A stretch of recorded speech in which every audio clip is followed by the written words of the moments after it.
Bismillahirrahmanirrahim. Assalamualaikum warahmatullahi wabarakatuh. Waalaikumsalam warahmatullahi wabarakatuh. Alhamdulillah wassalatu wassalam ala Rasulillah wa ala alihi wa sahbihi wa man walah wattaba'a hudah wa ba'd. Allahumma akhrijna min dhulumatil wahm wa akrimna bi nuril fahm waftah alaina bi ma'rifatil ilm wasahil akhlaqana bil hilm waj'alna mimman yastami'una al-qawl fayattabi'una ahsanah. Subhanaka la ilma lana illa ma 'allamtana innaka antal alimul hakim. Wala haula wala quwata illa billahil aliyyil azim. Allahumma 'allimna ma yanfa'una wa zidna ilma wa ba'd. Terakhir kita membahas tentang keadaan masyarakat Arab sebelum datangnya Islam.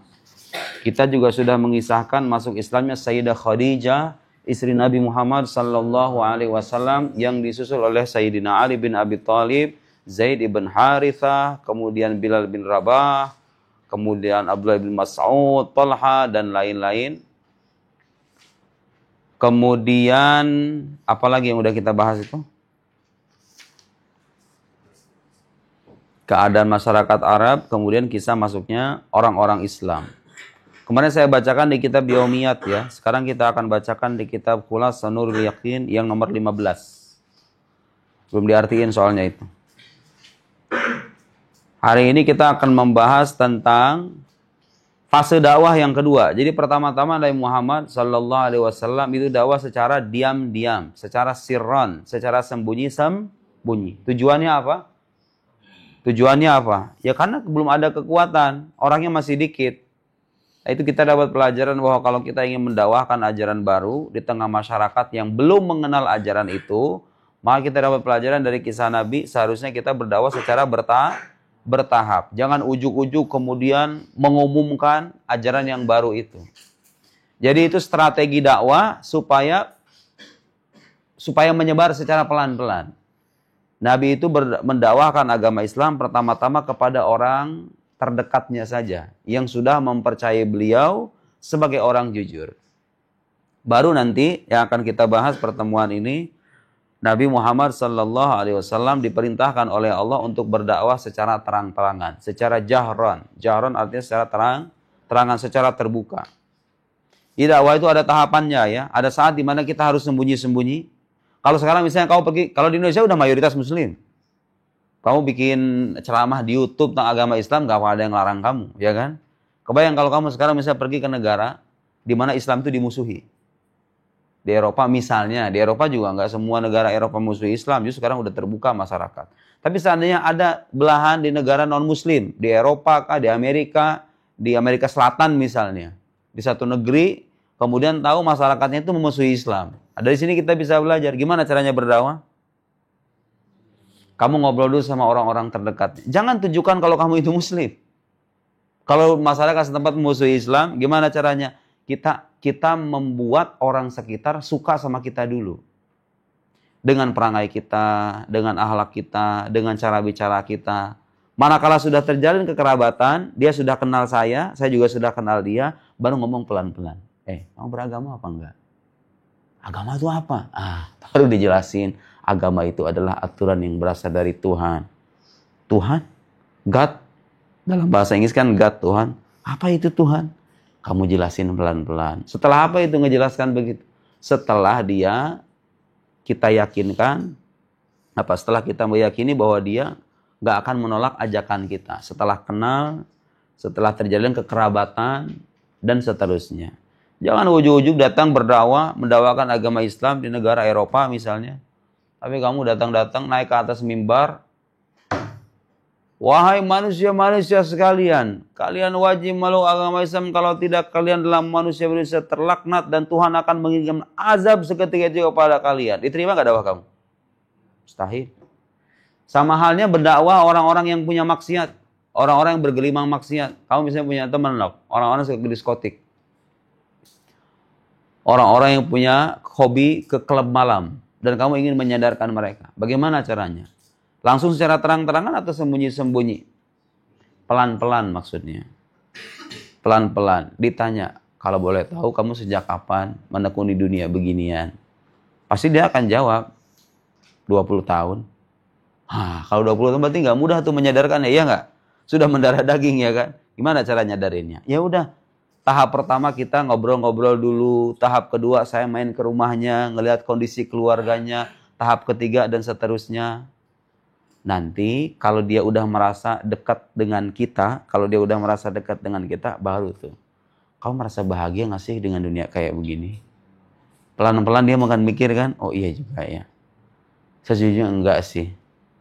Cuman aku terpaksa, oh begitu.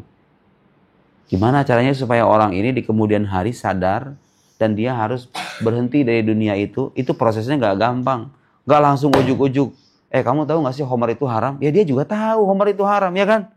Orang yang kalau ke klub malam itu, kamu kalau tanya, Muslim yang ada di klub malam, kalau mereka ditanya, kamu tahu gak Homer itu haram? Mereka akan jawab apa? Ya, tahu semuanya juga Homer itu haram. Mereka menekuni dunia begitu karena mereka terpaksa, karena mereka terbawa lingkungan, karena mereka terpengaruh alkohol, kecanduan, dan lain-lain. Nah itu penyembuhannya. Supaya mereka itu menghindari dunia itu perlu proses. Dan kita dapat pelajaran dari kisah Nabi Sallallahu Alaihi Wasallam. Di segala hal yang baik ketika didakwahkan dalam kondisi yang kurang mendukung, itu harus berproses. Tidak secara terang-terangan.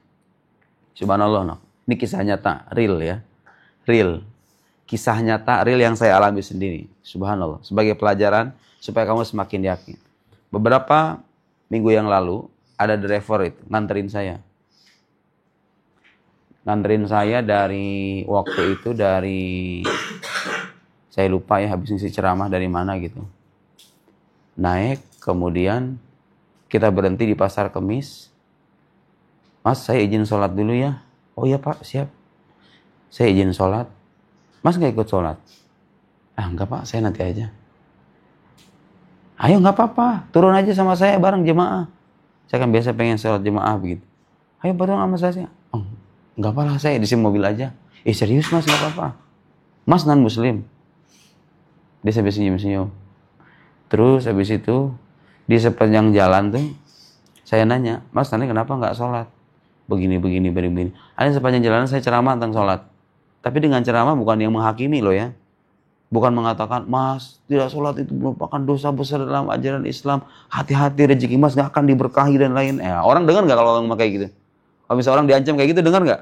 Nggak dengar. Akhirnya saya bilang, Mas, Nabi itu ngasih nasihat sama kita. Sholat itu ibarat orang. Sholat itu seperti halnya sungai, kata Nabi itu, kamatsalin nahrin, ghamrin, sungai yang segar, sungai yang airnya deras, ada di depan rumah kita, terus kita nyebur sehari 5 kali. Masih ada kotoran nggak, kata Nabi? Ya nggak mungkin, orang mandi 3 kali aja udah bersih kok. Ini sampai 5 kali. Nah, sholat itu nyuci kita. Sholat itu sebagai wujud terima kasih kita kepada Allah, Mas.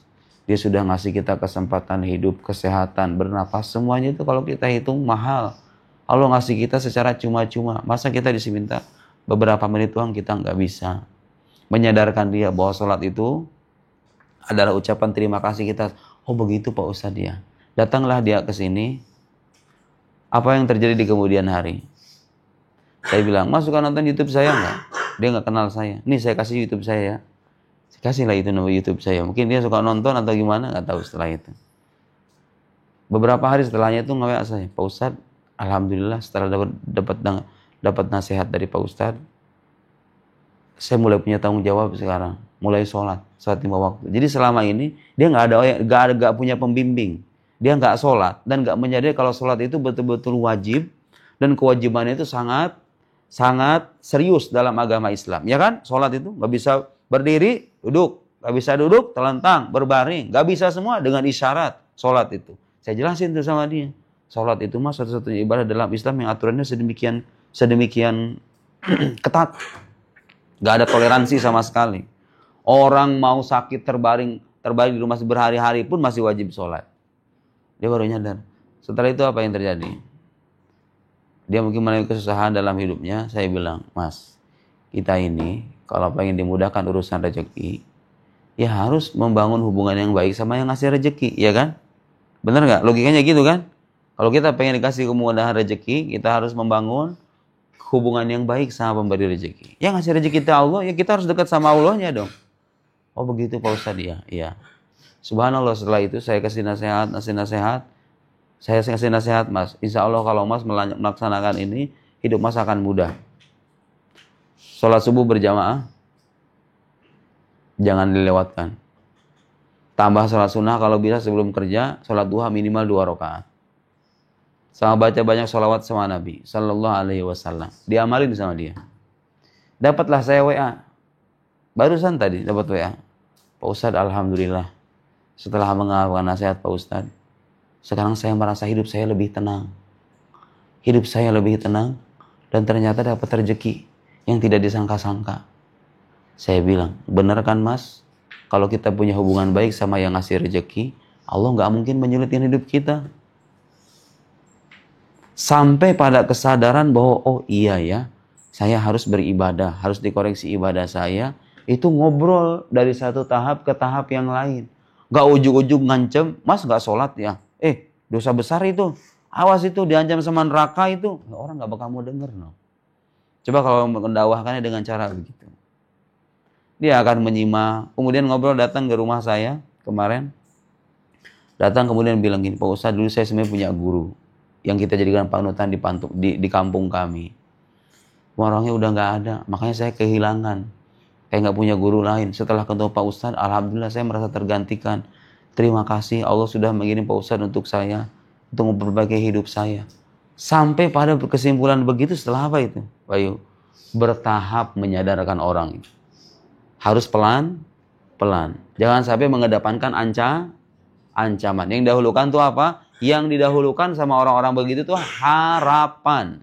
Bahwa Allah itu masih membuka pintu pertaubatan. Bukan ancaman demi ancaman. Orang kayak begitu udah tahu ancaman. Cuman perlu harapan. Masih bisa nggak saya perbaiki hidup saya? Caranya begitu. No. Menyadarkan orang itu caranya seperti itu. Alhamdulillah. Sholat aja udah alhamdulillah. Ya kan? Udah mau sholat aja udah alhamdulillah. Apalagi dengar kabar. Alhamdulillah hidupnya lebih tenang. Dapat rezeki yang tidak disangka-sangka. Dan seterusnya. Bonus. Baik, kita kembali kepada kisah Nabi Sallallahu Alaihi Wasallam. Itu pelajaran berharga ya. Awwalul mu'minin kita artiin dulu. Ini udah kita bahas. Kisah orang yang pertama kali beriman. Awwalul mu'minin yang pertama kali beriman. Awwalu man amana bihi minan nisa. Orang yang pertama kali beriman. Awwalu man aman. Orang yang pertama kali beriman. Minan nisa dari kalangan perempuan. Khadijah radhiyallahu anha. Boleh juga mengucapkan alaihassalam. Keluarga Nabi itu boleh kita ucapkan alaihassalam. Sayyidah Aminah alaihassalam. Fatimah Az-Zahra alaihassalam. Radhiyallahu anha. Wa kanat ta'taqid sidqa risalati. Wa kanat ta'taqid dan beliau meyakini, artiin. Sidqa risalatihi, kebenaran risalahnya. Sayyidah Khadijah sudah hidup dengan Nabi Muhammad lama dan tahu kejujurannya. Gak mungkin sosok suaminya berbohong, langsung beriman. Lima dhaharolaha minal alamat. Lima dhaharolaha karena sesuatu yang tampak baginya. Bagi Sayyidah Khadijah maksudnya. Minal alamat dari tanda-tanda.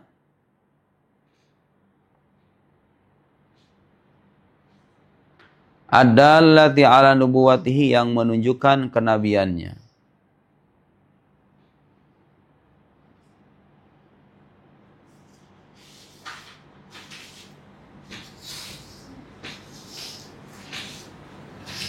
Jadi beliau mengimani kenabian Nabi Muhammad sallallahu alaihi wasallam karena beliau sebelum sudah melihat tanda-tanda yang tidak biasa.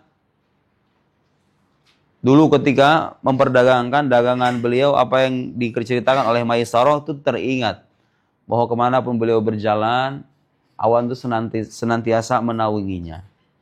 Kemudian ketika mendagangkan dagangannya, dapat keuntungan yang besar. Diceritakan orangnya jujur, kata Maisarah, dan begitu seterusnya.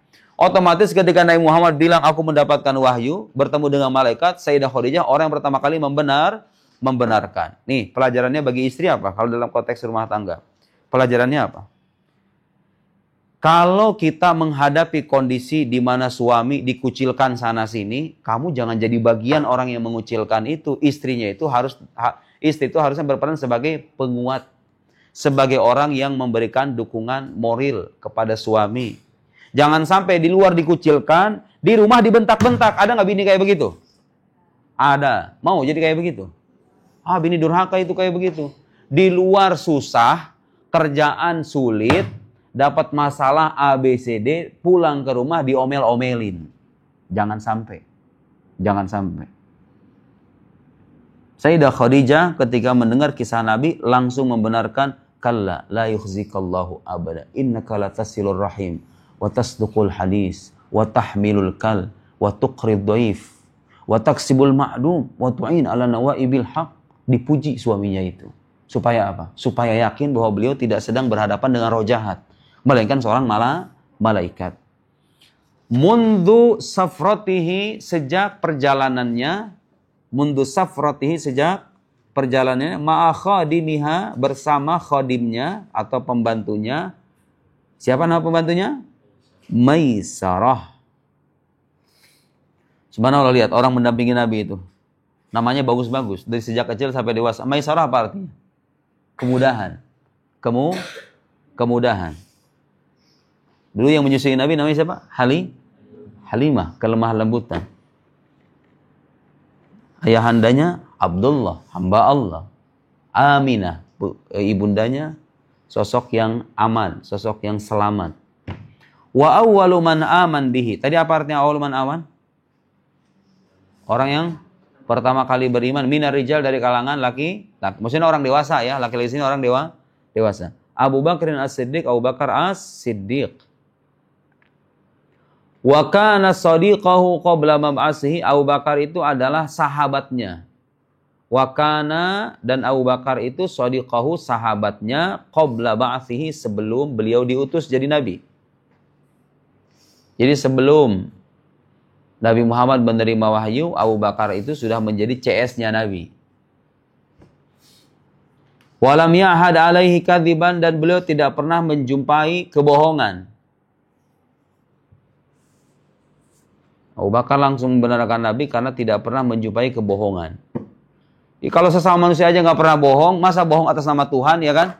Nabi Muhammad itu sama manusia aja nggak pernah bohong, masa bohong atas nama Tuhan? Mustahil. Akhirnya Abu Bakar membenarkan.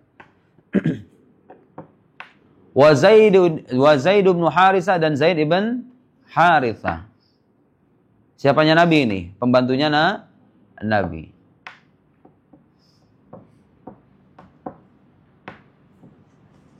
Yang di kemudian hari jadi anak angkatnya Nabi. Tapi setelah itu turun syariat mengharamkan ada anak angkat. Yang diharamkan itu begini, anak diangkat, kemudian dia dinisbatkan ke bapak angkatnya. Ngerti nggak? Misalnya Bayu, kamu ngangkat si Okta. Okta bin Bayu. Padahal si Okta bapaknya bukan Bayu, paham nggak? Diangkat. Jadi dulu di zaman sebelum ada pengharaman itu, Nabi itu mengangkat anak-anak angkat. Namanya Zaid ibn Harithah. Dinisbatkan bukan ibn Harithah, Zaid ibn Muhammad. Zaid bin Muhammad jadi anak-anak angkatnya. Turunlah syariat ketika itu, ud'uhum li abaihim. Serulah mereka, panggillah mereka dengan menisbatkannya kepada ayah-ayah mereka. Barulah setelah itu diharamkan namanya tabanni. Tabanni itu artinya mengadopsi anak, mengangkat anak, kemudian nasabnya dinisbatkan ke kita, gitu loh. Paham nggak? Itu nggak boleh dalam ajaran Islam. Tetap kamu kalau ngangkat anak, itu harus dinisbatkan kepada ayah aslinya. Dan nggak berarti halal loh ya. Ingat, kamu kalau ngangkat anak itu nggak berarti halal. Makanya itu ketika dewasa agak repot kalau ngangkat anak itu. Kalau kamu ngadopsi anak dari rumah sakit misalnya, anaknya laki-laki. Kamu jangan mengira bahwa ketika dia dewasa jadi halal sama kamu sebagai ibu angkatnya. Enggak. Ketika dia akil balik usia 20 misalnya, dia diurus sampai 20 tahun. Boleh nggak tidur sama ibunya itu? Boleh nggak? Apalagi saya peluk-pelukan, boleh nggak? Nggak boleh, Rajib. Nggak boleh hukumnya. Tetap hukumnya itu bukan mahram. Sekarang kalau anak angkatnya perempuan, apa yang terjadi? Boleh nggak dia sama bapaknya tidur berdua? Waduh, bisa-bisa keluar anak lagi kan? Kalau tidur sama bapaknya. Nauzubillah, dengan alasan anak angkat. Nggak bisa. Di zaman sekarang udah lebih edan lagi. Orang anak kandung aja ada yang dihamilin sekarang lah. Berita-berita itu. Apalagi anak angkat. Nggak boleh hukumnya. Anak angkat itu tidak melegalkan hubungan. Tetap hukumnya bukan mahram. Makanya kalau bisa nggak usah angkat anak ya. Kalau dapat anak laki-laki, dia nanti punya jarak dengan ibunya, Kalau dapat anak perempuan, punya jarak dengan bapaknya. Nggak boleh. Nah, anakku sayang, usianya udah 17 tahun. Manggil anakku sayang, diciumin tiap hari. Dengan alasan anak angkat. Boleh nggak? Haram nggak itu? Ya haram. Sama kayak kamu pacaran aja itu dengan yang bukan mahram. Ya. Kalau bisa, makanya kalau bisa ngambil anak angkat itu jangan dari orang jauh. Kalau bisa masih saudara dengan kita. Misalnya ponakan. Ponakan kelebihan nih ada 13 nih. Minta satu lah. Nah nggak apa-apa. Kan ada orang-orang dulu mau kayak begitu. Anaknya banyak-banyak. Kalau sepupu mahram bukan sepupu. Sepupu. Anak bibi. Anak paman sepupu kan? Bukan. Kata siapa mahram? Bukan mahram. Kamu kalau bersentuhan batal sama dia. Sepupu itu bukan mahram. Kamu baru tahu. Anak paman kamu, anak bibi kamu itu bukan mahram. Bukan mahram. Jadi kalau menikah itu masih legal gitu loh. Cuman ya nggak seru aja masa iya nikah sama anak bibi, ya kan? Tapi itu bukan mahram. Ingat itu ya. Sepupu itu bukan mahram. Sepupu itu bukan mahram. Kayak saya sama Hailala. Mahram bukan itu? Jauh banget itu mah. Mahram atau bukan itu? Ya saudara mah saudara, tapi mahram bukan? Oh mahram ya bukan lah Bayu. Gimana saya dapat hubungan darah dari mana si Hailala? Si Hailala sama saya hubungan darahnya dari mana? Bukan mahram. Bukan mahram. Mahram itu ya adik saya. Kalau ada adik perempuan, saya nggak punya adik perempuan. Adik saya batangan semua. Nggak ada. Mau gimana lagi? Sama sepupu saya itu bukan mahram. Wa Zaid bin Haritsah wa kana mamlukan Nabi, dan beliau adalah pembantu Nabi. Apa? Sebab mamluk itu artinya budak ya. Mamluk itu artinya budak Nabi. Fa'ataqahu, kemudian dimerdekakan oleh beliau. A'taqahu itu artinya memerdekakan. Jadi kamu berdua-duaan sama sepupu kamu waktu liburan di dalam kamar berdua, boleh nggak hukumnya? Nggak boleh. Sepupu ini mahram berdua-duaan gitu di kamar. Udah gitu muncul rasa suka lagi. Alah udah. Kalau orang dua-duaan dalam kamar, orang ketiganya adalah setan. Kalau bertiga, yang keempatnya adalah setan. Ngomong-ngomong sekarang banyak terjadi kasus, mohon maaf, banyak terjadi kasus gara-gara begitu. Orang dengan rekan kerjanya. Jadi orang berzina itu kadang-kadang kesempatan itu bukan karena suka sama suka. Bukan karena alasan suka sama suka. Kadang-kadang karena ada kesempatan. Laki-lakinya dihasut oleh hawa nafsunya, perempuannya juga dihasut oleh hawa nafsunya. Tengok kanan, tengok kiri, nggak ada. Makanya dalam Islam itu kenapa dilarang berdua-duaan itu? Karena itu menjurus, paham nggak? Menjurus atau mengakibatkan perzinahan. Makanya itu dilarang. Jadi kayak semacam mengantar orang atau membuka pintu lebar perzinahan kayak begitu. Makanya dilarang. Tapi kan saya nggak ngapa-ngapain. Ya iya, lu nggak ngapa-ngapain. Tapi kan kalau seandainya udah berduaan, ada yang menjamin nggak? Kalau misalnya enggak, saya mah nggak ngapa-ngapain. Iya nggak ngapa-ngapain. Udah berkali-kali. Tapi ada jaminan nggak? Kalau di suatu waktu kamu tergoda, dia tergoda, kemudian terjadi perzinahan. Ada jaminan nggak itu? Nggak ada jaminan. Bisa jadi, apalagi manusia. Terjadi itu, model-model kayak begitu. Orang yang lebih parah lagi itu ada. Saya mendengar kisah pernah ada seorang remaja, dia hamil dan dia nggak sadar kalau dirinya itu hamil. Kebayang nggak sama kamu? Dia hamil, tapi dia nggak sadar dan dia nggak tahu kapan dia dihamili gitu. Astagfirullahaladzim. Mungkin ketika dia lengah di rumah sendirian, ketika berdua-duaan, mungkin temannya main, dia ngerasanya tidur, tapi temannya melakukan sesuatu, wallahu a'lam. Yang jelas tiba-tiba dia hamil, nauzubillah. Makanya hati-hati ya, zaman sekarang, zaman gadget tuh fitnah anak muda, godaan hidup anak muda sekarang dari situ semuanya. Masa depan kamu tuh hancur gara-gara begitu tuh. Orang jadi semangat belajarnya kurang, pergaulannya jadi hancur, hubungannya dengan sesama lawan jenis jadi nggak teratur. Bermula dari apa itu? Bermula dari handphone. Bersyukurlah kamu dijauhkan dari sini. Sebentar lagi berdekatan dengan handphone, mau liburan. Hati-hati ya. Hati-hati. Wa awwalu man amana bihi minas sibyan, yang pertama kali beriman dari kalangan anak kecil siapa? Ali bin Abi Thalib. Wa kana rabibar rasul, dan beliau adalah rabibar rasul. Apa artinya rabibar rasul itu? Jadi teman satu asuhan, karena beliau itu sama-sama diasuh oleh siapa? Abu Thalib. Wa qad da'a Abu Bakar, dan Abu Bakar mengajak. Setelah beliau diajak oleh Nabi Muhammad, Abu Bakar mengajak man yuhibbuhu, orang yang dicintainya, wa yuhibbunahu, dan mereka mencintainya. Abu Bakar mengajak teman-temannya maksudnya. Yang udah dikenal oleh Abu Bakar, mereka cinta kepada Abu Bakar, Abu Bakar juga dekat dengan mereka. Fa'ajabahu jam'un katsir. Kemudian menjawab ajakan itu orang banyak. Orang banyak menjawab ajakan itu. Jadi pengikut agama Islam ini bertahap dari orang ke orang, tiba-tiba nanti masuk orang-orang penting. Di antaranya siapa? Abu Bakar yang punya banyak teman. Dan banyak orang percaya kepada Abu Bakar. Abu Bakar masuk Islam, yang lain pada masuk Islam. Di sini disebutkan hampir 5 orang. Di antara 5 orang itu disebutkan Utsman ibn Mad'un, Abu Ubaidah ibn Al-Jarrah, Abdurrahman ibn Auf, Abu Salamah, wal Arqam ibn Abi Al-Arqam. Dengan masuk Islamnya Abu Bakar, masuk Islamnya orang-orang ini.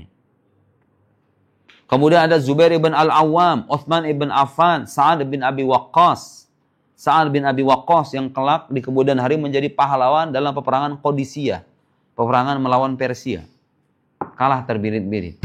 Panglimanya Sa'ad bin Abi Waqqas, tapi Sa'ad bin Abi Waqqas terjatuh sakit. Dia memimpin komando perang di dekat perbaringannya. Dia bilang takbir Allahu Akbar itu bukan di medan perang, tapi di tempat perbaringannya karena terjatuh sakit. Sa'ad bin Abi Waqqas. Minhum Utsman ibn Affan, di antaranya Utsman ibn Affan, tsalithul khulafair rasyidin, khalifah yang ketiga, wa Zubair ibn Al-Awwam, dan Zubair ibn Al-Awwam. Kemudian ada juga sahabat lain namanya Tolha. Tolha dan Zubair, Utsman, Abdurrahman ibn Auf, itu termasuk 10 sahabat yang dikabarkan oleh Nabi akan masuk surga. Kebayang gak sama kamu? Ada 10 sahabat, Nabi itu udah menjamin, ini manusia ini kelak akan masuk surga. Nabi mengabarkan. Udah digaransi gitu loh, paham gak? Kamu seandainya jadi orang kayak gitu, Okta, digaransi sama Nabi, pasti kamu akan masuk surga. Apa yang kamu lakukan? Tidur, main, ya kan? Sahabat mah gak begitu. Udah dikasih tahu sama Nabi, kamu akan masuk surga. Berdasarkan wahyu yang beliau terima dari Allah Subhanahu wa Ta'ala. Jadi Nabi gak mengada-ngada. Nabi mengabarkan kepada 10 orang sahabat, mereka akan masuk surga, tapi mereka nggak leha-leha. Justru mereka berjuang semakin sungguh-sungguh dalam mendakwahkan agama Islam. Itulah bedanya sahabat Nabi dengan kita. Nah, di sini ada kisah masuk Islamnya. Saya mau membicarakan itu tuh, dakwah secara terang-terangan, tapi nanti di pertemuan yang akan datang. Masuk Islamnya Tolha ibn Ubaidillah. Dengarkan, ini kisah bagus.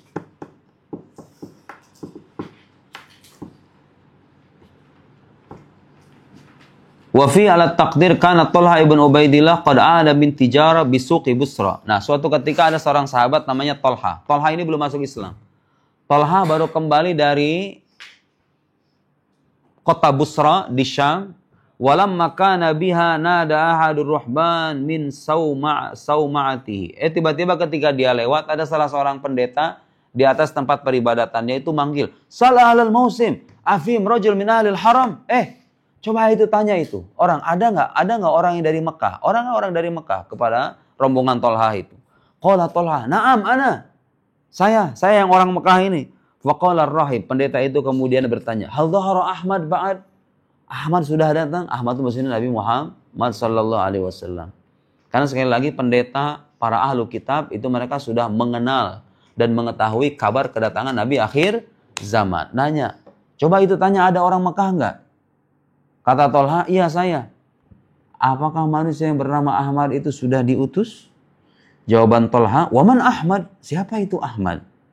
Pendeta itu kemudian berkata, Ibn Abdul Muttalib, Ibn Abdullah, Ibn Abdul Muttalib, putra Abdullah, Ahmad putra Abdullah, sampai ayahnya mereka tahu. Nasabnya mereka tahu. Hadza syahrul ladzi yakhruju bi, ini bulan dia akan diutus. Kata pendeta ini, tahu bulan itu tuh. Wa huwa akhirul anbiya, dan beliau adalah nabi yang terakhir. Makhrajuhu minal haram, keluarnya dari kota Mekah, nabi akhir zaman. Wa muhajarahu ila Nakhrin wa Hurra was-Sibah, maksudnya Madinah. Sementara tempat hijrahnya adalah kota Madinah. Sebagai dilukiskan di sini sebagai kota yang dipenuhi dengan pohon korma. Nakhlin wa Hurra was-Sibah. Fa iyyaka an tusbaq ilai. Fa waqa'al kalam fi qalbi. Talha kemudian penasaran. Ketika ada pendeta mengabarkan ada seorang nabi akhir zaman namanya Ahmad, kemudian bertanya, asalnya dari kota Mekah, kemudian akan hijrah ke Madinah. Talha kemudian penasaran. Dia langsung bergegas pergi ke kota Mekah. Fa waqa'al kalam fi qalbi. Fa ada sari'an hatta wasala Makkah sa'alan nas. Ketika beliau sampai kota Mekah, beliau tanya sama orang-orang Mekah, hal kana min hadis?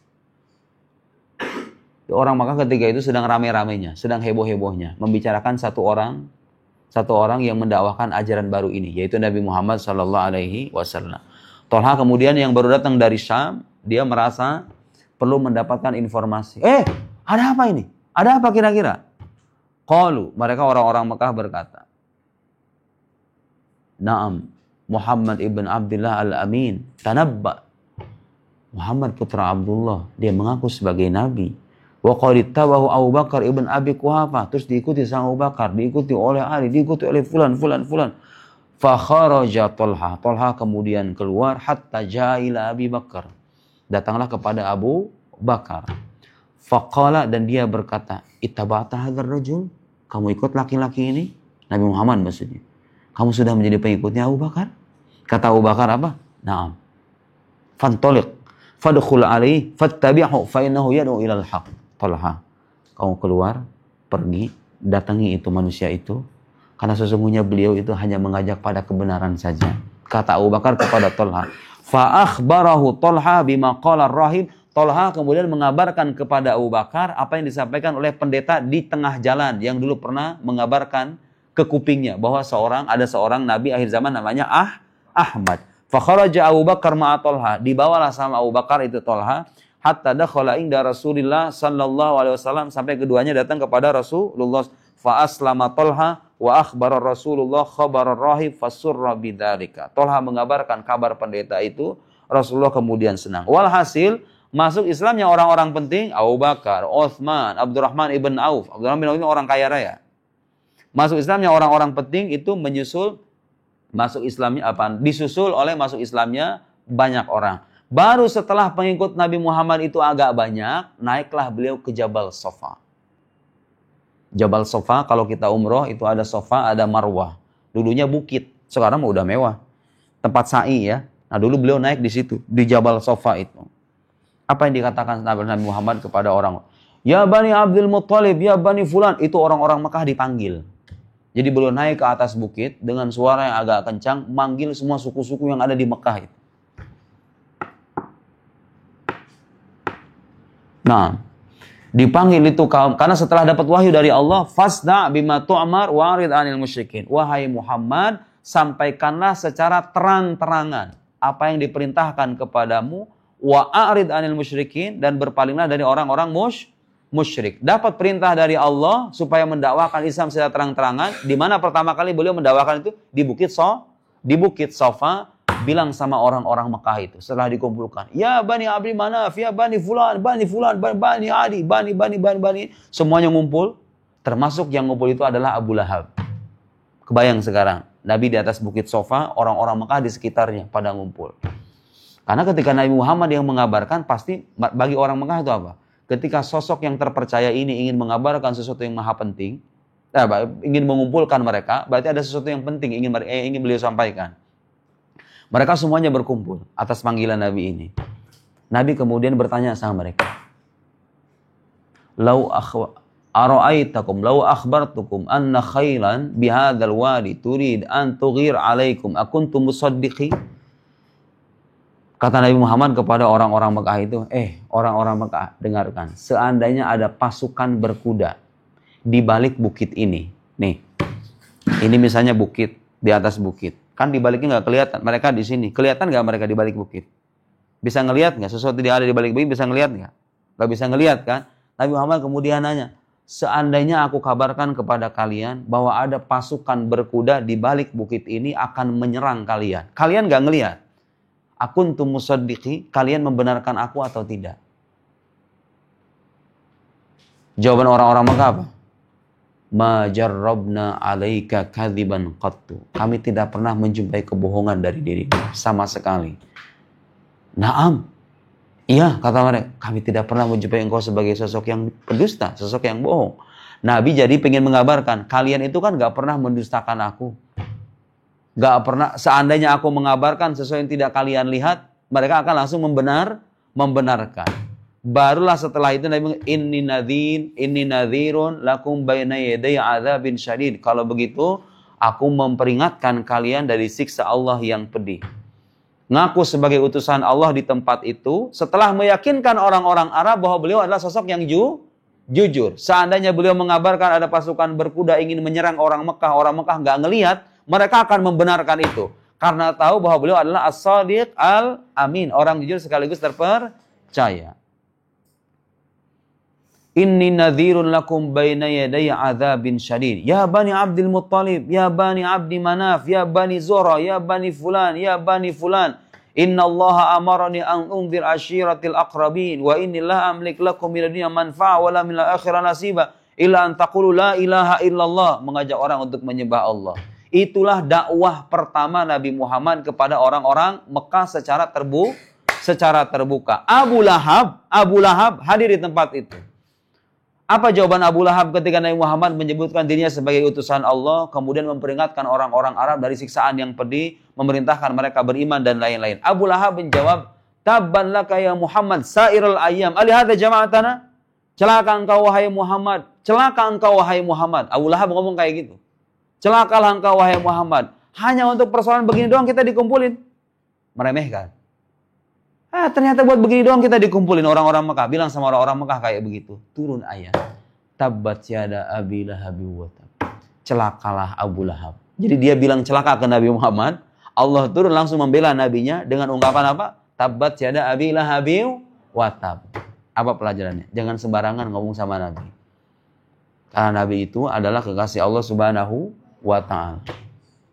Lihat tuh Abu Lahab. Abu Lahab gara-gara ngomong begini, memusuhi Nabi, kemudian ngomong, Tabban laka ya Muhammad. Celakalah engkau, hai Muhammad. Tiba-tiba muncul ayat, sampai sekarang kita baca ayatnya. Yang mencelakakan Abu Lahab. Tabbat yada Abi Lahab wa tab. Ma aghna anhu maluhu wa ma kasab. Dan seterusnya. Nah, setelah Nabi Muhammad mendakwahkan agama Islam secara terang-terangan, barulah orang-orang penting masuk Islam lagi. Di antaranya siapa? Hamzah bin Abdul Muttalib. Kita akan ceritakan kisah masuk Islamnya Hamzah di pertemuan yang akan datang insya Allah. Nomor 16 belum diartiin ya, artiin besok. Wallahu a'lam bis-shawab. Allahumma salli afdhalas shalah as'ali makhluqatika sayyidina Muhammad wa ala alihi wa sahbihi wa sallim adada ma'lumat wa midada kalimatika kullama dzakaraka dzakiruna an dzikrikal ghafilun. Subhanakallahumma wa bihamdik asyhadu an la ilaha illa anta nastaghfiruka wa natubu ilaik. Shallallahu ala sayyidina Muhammad wa ala alihi wa sahbihi wasallam. Assalamualaikum warahmatullahi wabarakatuh.